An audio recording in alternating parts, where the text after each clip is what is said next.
Section 5.4, equilateral and isosceles triangles. So here we're doing special types of triangles. We are doing equilateral and isosceles. So first, some vocab related to them. In an isosceles triangle, there are two sides that are congruent. That's the definition of isosceles.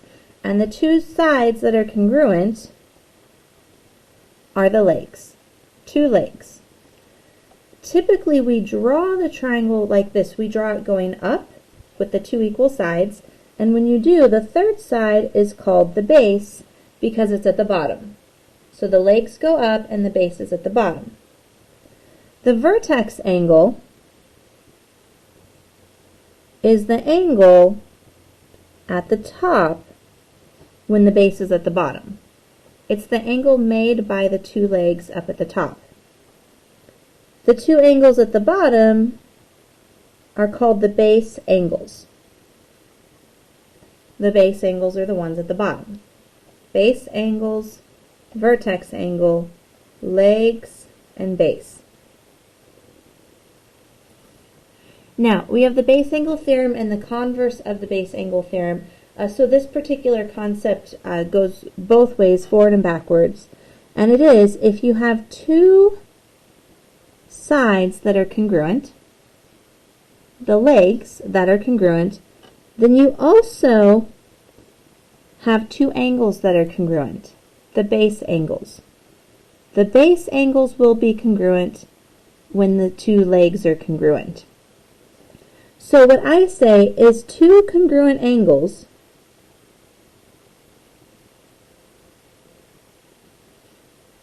make two congruent legs.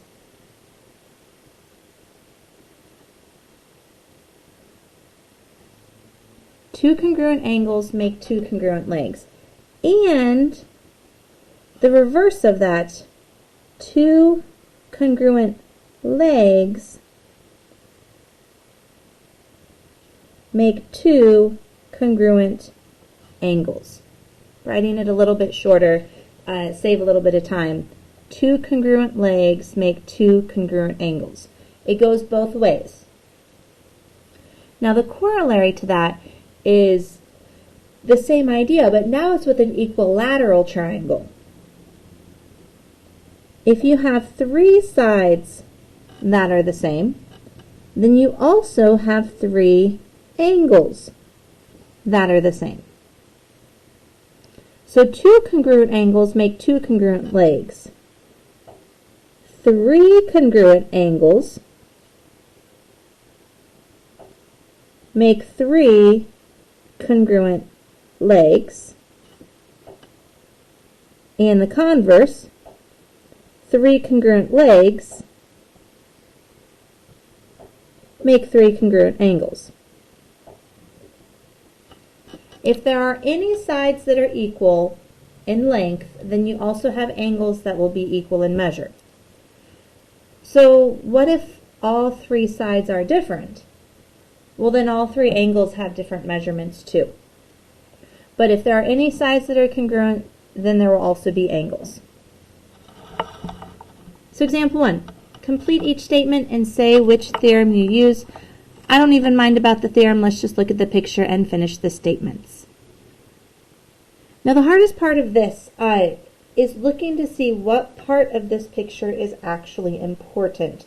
So what I'm going to end up doing is I'm going to draw a new picture for each one of these four so that we can focus on just the part that matters to us. So number 1, if line segment NJ is congruent to line segment NM. So we need to care about NJ and NM. So let's hear NJ, NM. We are looking at the big triangle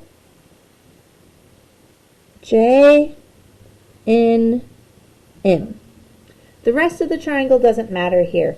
And it says NJ is congruent to NM. Which angles will be congruent? Well, this triangle has two congruent sides. And according to the base angles theorem, if the two sides are the legs and they go upward, then the angles at the bottom are the ones that are congruent. So for us, we actually want to turn our picture so the ones that are congruent are going up and down. This base angle and this base angle are going to be the ones that are congruent because they're at the bottom when the legs go up. We just have to name those angles. Let's practice naming the angle with 3 letters. Remember, it's how you would trace. So if I wanted to draw this corner of the triangle, I would go from M, J to N. M, J, N. And if I wanted to draw this triangle up here, or this angle up here, I would go J, M, N. The corners or the vertices that you want to name J and M, those letters go in the middle, always. Let's try number 2.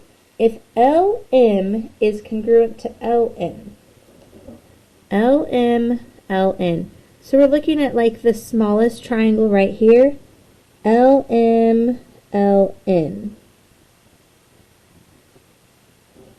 We're looking at that one.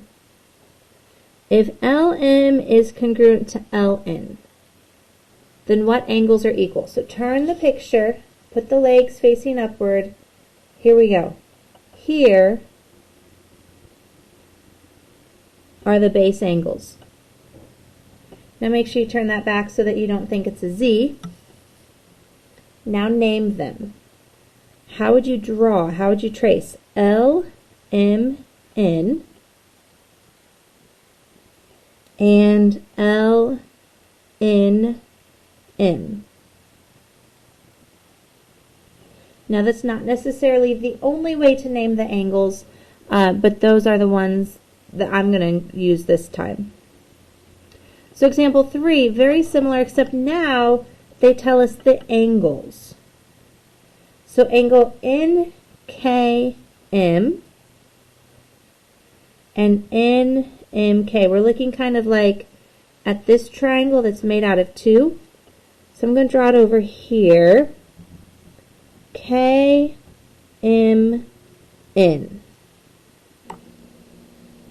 So NKM, angle NKM, this one right here, is congruent to angle NMK,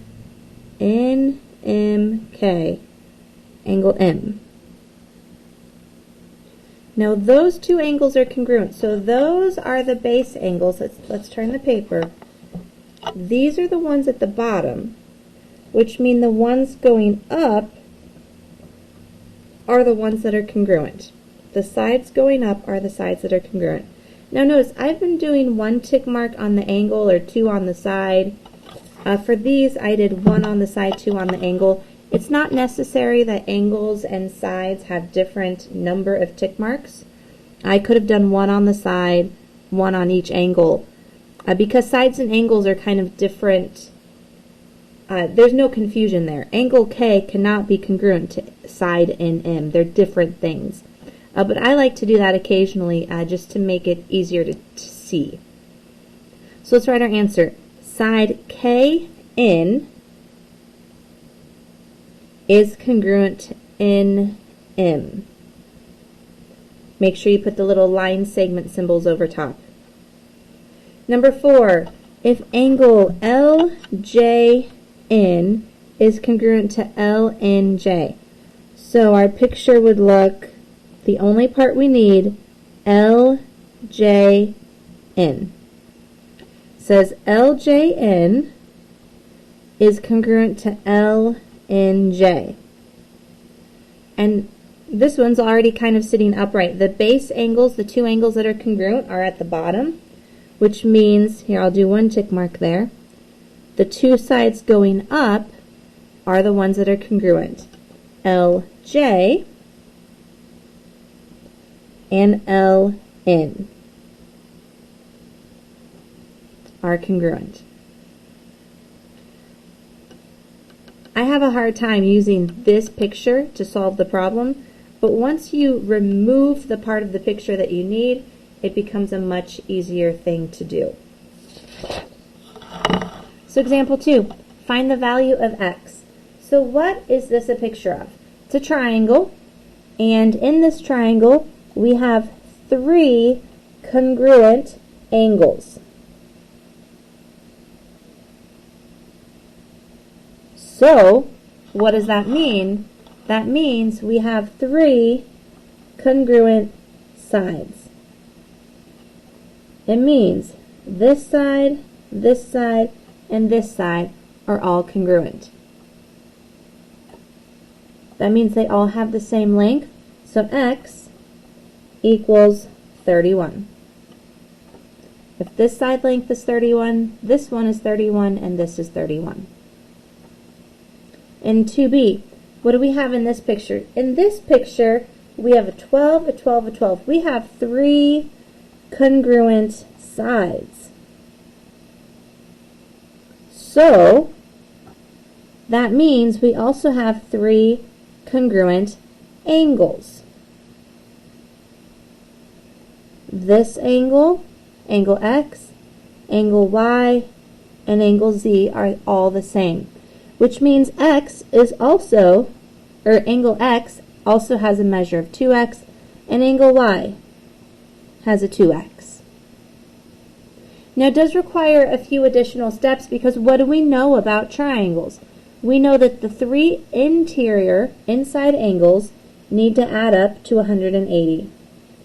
So 2x plus 2x plus 2x must equal 180.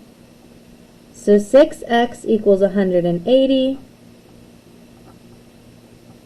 and x equals 30.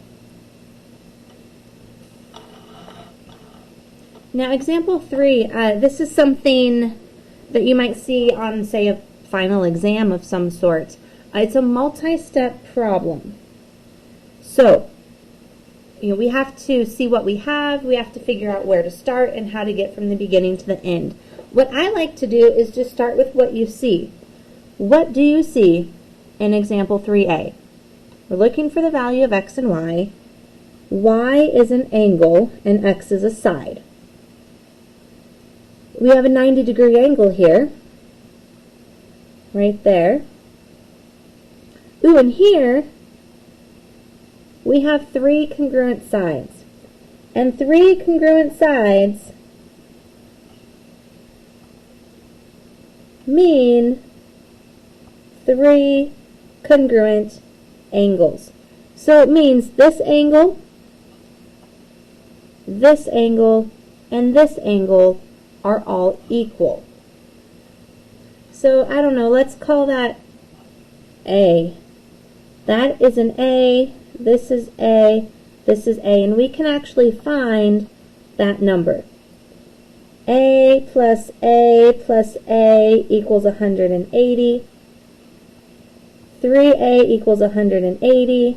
Divide by 3. That angle is 60 degrees.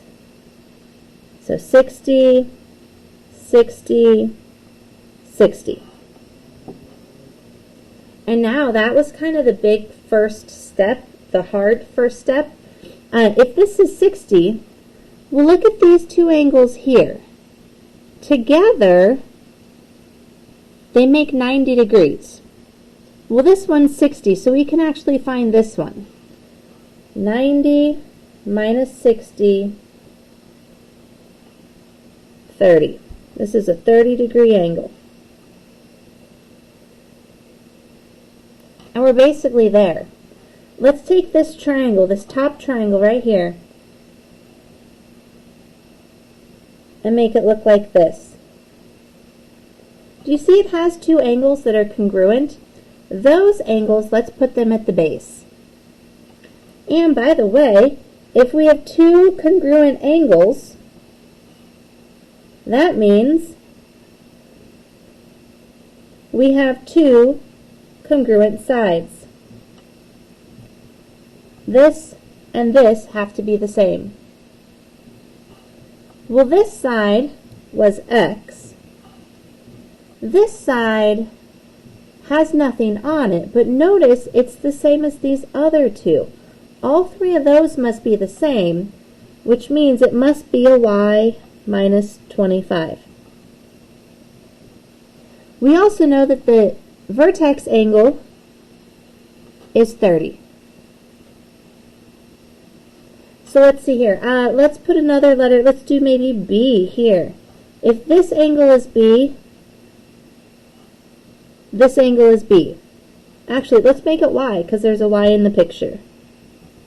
So a Y and a Y. And we know they're both Y because they're congruent.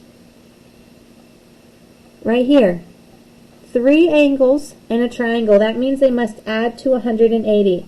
So 30 plus Y equals 180. Let's combine like terms. 30 plus 2y equals 180, and we can solve. 2y equals 150. Y equals 75.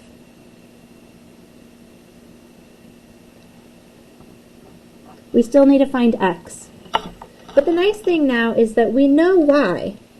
And look at this. Y minus 25 is equal to x.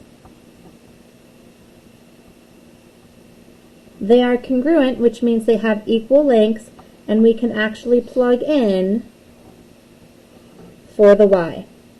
75 minus 25 is equal to x, so x equals 50. It's a multi-step problem, and maybe when I first show you this problem, you don't know how to do it. You don't know how to get from the beginning to the end.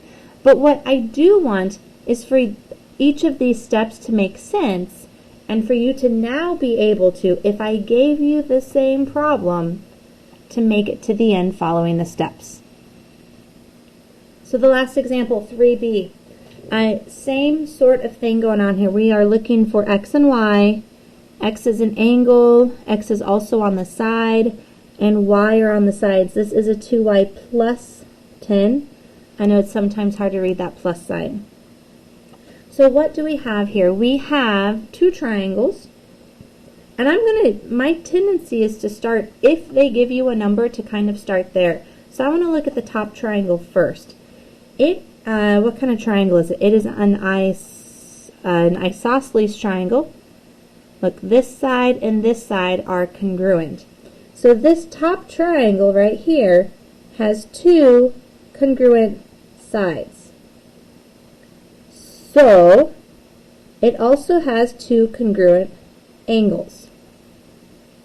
And set it upright. Put the legs up, which means this is x and this is also x. Those two will be congruent. Those are the two congruent angles. Now we also know that a triangle adds up to 180 degrees, so let's add these three up and set it equal to 180. 40 plus x equals 180. The x's are both on the left side, so combine to get 2x and solve. Subtract 40 from both sides. 2x equals 140. X equals 70. So 70 and 70. Now this other triangle, we know that it has 3 equal sides. Now that doesn't mean that it has 3 congruent angles, but look at where the y's are. They're actually on the sides already. So we know that 2y plus 10 is going to be equal to x minus y. They're marked congruent in the picture, which means their lengths are the same. So 2y plus 10 is equal to x minus y. Now we know what x is. We can plug it in. 2y plus 10 equals 70 minus y. And this is something now we can just solve using algebra. Add y to both sides. 3y plus 10 equals 70. Subtract 10 from both sides. 3y equals 60. Undo the multiplication by dividing by 3. And y equals 20. X equals 70, y equals 20. Again, if you can make it from the beginning to the end on your own the first time, that's amazing. If not, what I'm expecting is for you to maybe be able to do this problem again on your own from beginning to end. And with this, you should have enough information to go ahead and do the homework.